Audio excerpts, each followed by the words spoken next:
FBI examiners determined the part was a trigger mechanism from an AR-7 rifle.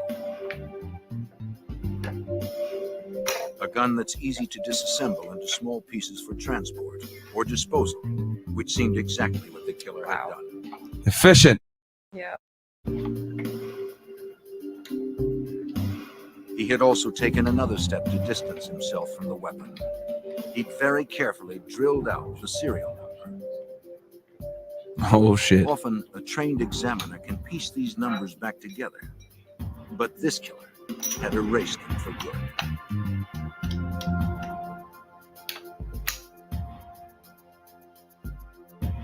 Another firearms expert would determine how long the gun part had lain by the side of the road.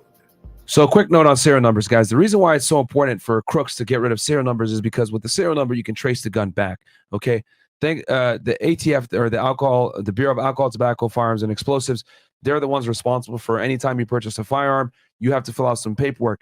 In that paperwork, that serial number is in there located on the gun. Okay. It's very difficult to drill out and or get rid of.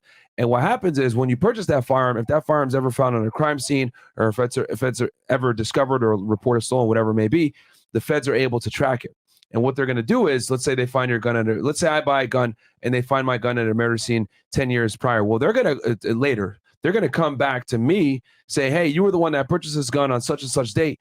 Where's that gun now? Or how did that gun end up there?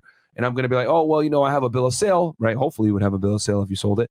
And I sold this gun on such and such date. And then it allows the investigators to have a starting point to figure out how that gun got to that crime scene. Okay.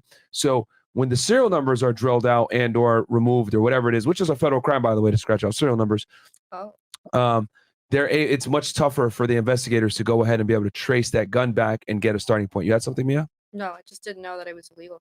Yeah, it's illegal to scratch out serial numbers on a firearm.